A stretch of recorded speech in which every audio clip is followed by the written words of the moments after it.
വിരുദനഗറിൽ പടക്ക നിർമ്മാണശാലയിലുണ്ടായ വൻ സ്ഫോടനത്തിൽ 23 പേർക്ക് ദാരുണാന്ത്യം. 30 തൊഴിലാളികളാണ് അപകട സ്ഥലത്തുണ്ടായിരുന്നത്. സ്ഫോടനത്തിൽ 4 മുറികൾ പൂർണ്ണമായി തകർന്നു. കിലോമീറ്ററുകളോളം പ്രകമ്പനം. മെഡിക്കൽ കോളേജിന്റെ മുന്നിലാണുള്ളത്. ഈ കാണുന്ന ആളുകളെല്ലാം ഈ മരിച്ച ആളുകളുടെ ബന്ധുക്കളും ഉറ്റവരും ഒക്കെയാണ്. ഉറ്റവരെയും ഉടയവരെയും നഷ്ടപ്പെട്ട ആ ഒരു വേദനയോടുകൂടി ആളുകളെല്ലാം ഇവിടെ കൂടി നിൽക്കുന്ന കാഴ്ചകളാണ് കാണുന്നത്. നിലവിൽ 23 പേരുടെ മരണമാണ് സ്ഥിരീകരിച്ചിരിക്കുന്നത്. അതേസമയം 40ഓളം ആളുകൾക്ക് പരിക്കേറ്റിട്ടുണ്ട് എന്ന് പറയുന്നു. അതിൽ ഔദ്യോഗികമായിട്ടുള്ള സ്ഥിരീകരണം ഇതുവരെയും ഉണ്ടായിട്ടില്ല. എത്ര ആളുകൾ ഈ സംഭവ സ്ഥലത്ത് ഉണ്ടായിരുന്നെന്ന ഒരു കണക്ക് ഇതുവരെയും ലഭ്യമായിട്ടില്ല എന്നാണ് പ്രാദേശിക മാധ്യമങ്ങളായും അല്ലെങ്കിൽ ഇവിടുത്തെ പ്രാദേശിക സർക്കാരുകളുമായി സംസാരിക്കുമ്പോൾ ലഭ്യമായിട്ടുള്ള വിവരം.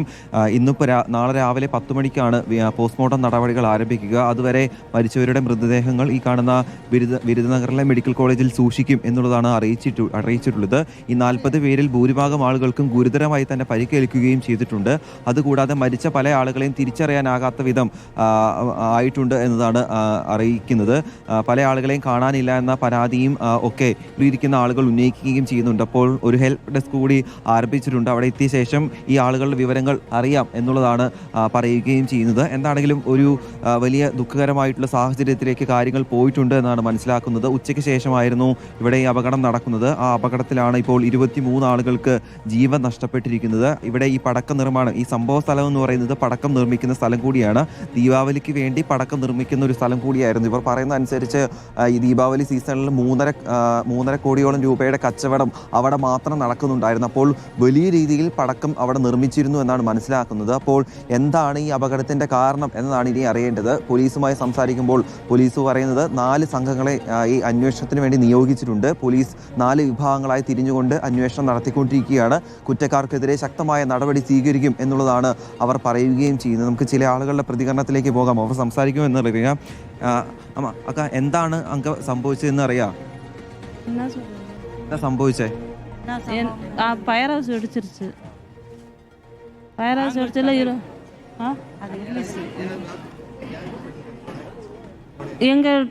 எங்கள் நாத்தனார் இறந்து போனாங்க.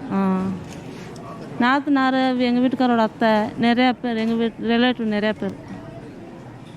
ഇവരുടെ ബന്ധുക്കളാണ് ഈ അപകടത്തിൽപ്പെട്ടിരിക്കുന്നതെന്നാണ് പറയുന്നത്. അങ്ങനെ ഇവിടെ കൂടിയിരിക്കുന്ന ആളുകളെല്ലാം ഉറ്റവരും അച്ഛനും അമ്മയും നഷ്ടപ്പെട്ട ആളുകളുണ്ട്. അതുകൂടാതെ ഭാര്യയും ഭർത്താവും ബന്ധുക്കളൊക്കെ നഷ്ടപ്പെട്ട ആളുകളുണ്ട്. അവരെ തേടി എത്തിയിരിക്കുകയാണ്. അവരെ ഒരു നോക്ക് കാണാൻ വേണ്ടിയാണ് ഈ ആളുകളെല്ലാം തന്നെ ഈ രാത്രിയിലും കൂടിയിരിക്കുന്നത്. എന്തായാലും സംഭവ സ്ഥലത്ത് 2 സ്ഫോടനങ്ങളാണ് ഉണ്ടായത്. ആദ്യത്തെ സ്ഫോടനത്തിൽ മാത്രം 23 ആളുകൾക്ക് ജീവൻ നഷ്ടപ്പെടുന്ന സാഹചര്യമുണ്ടായി. പിന്നീട് രക്ഷാപ്രവർത്തനം നടന്നുകൊണ്ടിരിക്കുമ്പോഴാണ് വീണ്ടും സ്ഫോടനം ഉണ്ടാവുകയും 10 പേർക്ക് ഗുരുതരമായി തന്നെ പരിക്കേൽക്കുകയും ചെയ്തിരിക്കുന്നത്. പരിക്കേറ്റ മുഴുവൻ ആളുകളെയും ആദ്യം എത്തിച്ചത് ഇപ്പോൾ നമ്മളുള്ള ഈ വിരുദനഗറിലെ മെഡിക്കൽ കോളേജിലാണ്.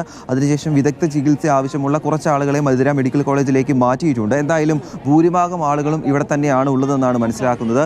ഈ കാണുന്ന പോലെ തന്നെ നിറയെ ആളുകളാണ്.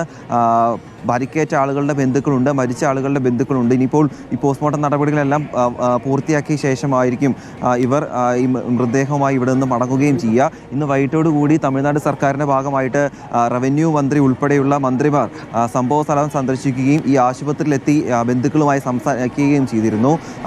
മരണമടഞ്ഞ ആളുകളുടെ കുടുംബങ്ങൾക്ക് ആവശ്യമായിട്ടുള്ള നഷ്ടപരിഹാരം ലഭ്യമാക്കാമെന്ന കാര്യം കൂടി പറയുകയും ചെയ്തിട്ടുണ്ട്. പക്ഷേ ഈ തെരഞ്ഞെടുപ്പ് പെരുമാറ്റച്ചട്ടമൊക്കെ നിലനിൽക്കുന്നുണ്ട്. അത് എത്രത്തോളം കാര്യസാധ്യമാകും എന്നതിൽ ഒരു വ്യക്തത വന്നിട്ടില്ല. ഈ സംഭവം നടന്ന സ്ഥലത്ത് ഇപ്പോഴും പരിശോധന നടന്നുകൊണ്ടിരിക്കുകയാണ്. വലിയ അളവിൽ സ്ഫോടക വസ്തു ഉണ്ടായിരുന്നു എന്ന കാര്യം ഉറപ്പാണ്. ആദ്യം ഒരു വലിയ പൊട്ടിത്തെറി, അതിൽ ഇത്രയും പേർക്ക് ജീവൻ നഷ്ടമാവുന്ന സാഹചര്യം. അതിന് പിന്നാലെ അവിടെ പരിശോധന നടക്കുന്ന ഘട്ടത്തിലും വലിയ പൊട്ടിത്തെറിയാണ് ഉണ്ടായത്. 10 പേർക്ക് പരിക്കേൽക്കുന്ന നില. രാഹുൽ,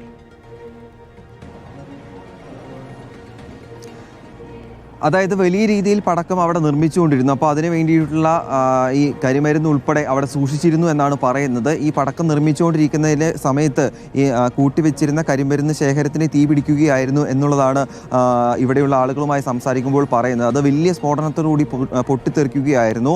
ആ സംഭവം നടന്നതിൻ്റെ ഏതാണ്ട് 10 കിലോമീറ്റർ ചുറ്റുപാടിൽ ഈ ശബ്ദം, സ്ഫോടക ശബ്ദം കേട്ടു എന്നാണ് ആളുകൾ പറയുന്നത്. വലിയ രീതിയിൽ പുകയും ആ ഭാഗത്ത് ഉണ്ടാവുകയും ചെയ്തിരുന്നു. അപ്പോൾ ആ സ്ഫോടനത്തിൻ്റെ സ്ഫോടനത്തിൻ്റെ ആഴം എത്രത്തോളമാണെന്ന് ഈ 10 കിലോമീറ്റർ ദൂരത്തേക്ക് പോയി എന്ന് പറയുമ്പോൾ അതിൻ്റെ ആഴം എത്രത്തോളമാണെന്ന് നമുക്ക് ഊഹിക്കാവുന്നേ ഉള്ളൂ. അതുകൂടാതെ ഈ സ്ഫോടനം നടന്നതിന് പിന്നാലെ പ്രദേശവാസികൾ, അവിടെ ഉണ്ടായിരുന്ന ആളുകളെല്ലാം അവിടേക്ക് ഓടിയെത്തിയിരുന്നു. അതിനുശേഷം രക്ഷാപ്രവർത്തനം നടത്തി അതിൻ്റെ ദൃശ്യങ്ങളൊക്കെ നമ്മൾ കാണുകയും ചെയ്തതാണ്. ആ രക്ഷാപ്രവർത്തനം നടത്തിക്കൊണ്ടിരിക്കുമ്പോഴാണ് വീണ്ടും അവിടെ സ്ഫോടനം ഉണ്ടാവുകയും ചെയ്തത്. അതിൽ നിന്നും ആളുകൾ ആർക്കും ജീവൻ നഷ്ടപ്പെട്ടില്ല എങ്കിൽ കൂടി പല ആളുകളും തലനാരി ഇഴക്കാണ് രക്ഷപ്പെട്ട് വരികയും ചെയ്തത്. ഗുരുതരമായി തന്നെ പരിക്കേൽക്കുകയും ചെയ്തിട്ടുണ്ട്. കൈകാലുകൾക്കുൾപ്പെടെ പരിക്കേറ്റ് ചികിത്സയിൽ കഴിയുന്ന ആളുകളാണ് ഉള്ളത്. ഇനിയിപ്പോൾ ഈ പോലീസിന്റെ നേതൃത്വത്തിൽ അന്വേഷണം പുരോഗമിക്കുകയാണ്. നിലവിൽ FIR രജിസ്റ്റർ ചെയ്തിട്ടുണ്ട്. ഇതിന്റെ ഈ സ്ഥാപനം നടത്തുന്ന ആൾക്കെതിരെയാണ് നിലവിൽ FIR രജിസ്റ്റർ ചെയ്തിരിക്കുന്നത്.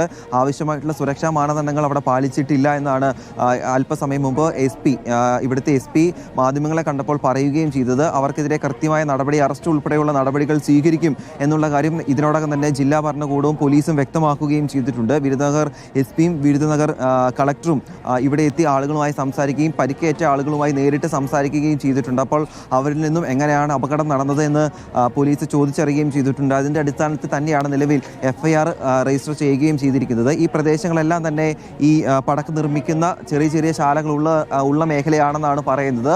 അതിൽ ഒരു മേഖലയിൽ സ്വകാര്യ ഭൂമിയിൽ പ്രവർത്തിക്കുന്ന ഒരു പടക്കശാലയ്ക്കാണ് തീ പിടിച്ചിരിക്കുന്നത്. അതിലാണ് 23 ആളുകൾക്ക് നിലവിൽ ജീവൻ നഷ്ടപ്പെടുകയും 40ഓളം ആളുകൾക്ക് ഗുരുതരമായി തന്നെ പരിക്കേൽക്കുകയും ചെയ്തിരിക്കുന്നത്. ആദ്യം നമ്മൾ അറിഞ്ഞത് 30ഓളം ആളുകൾ മാത്രമാണ് ഈ പ്രദേശത്ത് ഉണ്ടായിരുന്നു എന്നുള്ളതാണ്. പക്ഷേ അതുമാത്രമല്ല, 40 ആളുകൾക്ക് പരിക്കേറ്റിട്ടുണ്ട്, 23 ആളുകൾക്ക് ജീവൻ നഷ്ടപ്പെട്ടിട്ടുണ്ട്.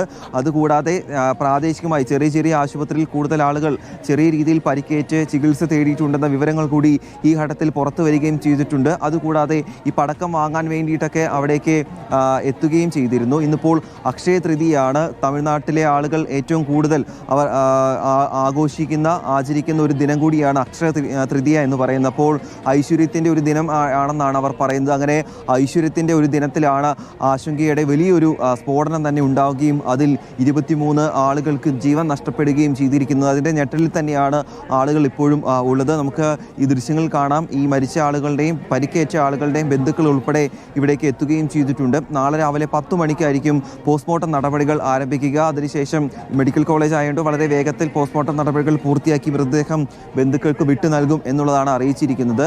40 പേരുടെ നിലയിലും ഒരു ആശങ്ക നിലനിൽക്കുകയും ചെയ്യുന്നുണ്ട്. കാരണം ഈ 40ഓളം ആളുകളിൽ ഭൂരിഭാരം ആളുകൾക്കും ഗുരുതരമായി പരിക്കേറ്റിട്ടുണ്ട് എന്നാണ് നമ്മൾ മനസ്സിലാക്കുന്നത്. എന്താണേലും ഈ പോസ്റ്റ്മോർട്ടം നടപടികൾക്ക് ശേഷം മൃതദേഹം ബന്ധുക്കൾക്ക് വിട്ടു നൽകും. ഒരു ഭാഗത്ത് ആ നടപടികൾ പുരോഗമിക്കുന്നു, മറുഭാഗത്ത് അന്വേഷണം, പോലീസിന്റെ ഭാഗത്തു നിന്നും അന്വേഷണം നടക്കുകയും ചെയ്യുന്നുണ്ട്. റീജിത്ത്. ശരി, രാഹുൽ സുരേഷ് വിരുദനഗറിൽ നിന്നുള്ള വിവരങ്ങൾ പങ്കുവയ്ക്കുകയായിരുന്നു. അവിടെ ആശുപത്രി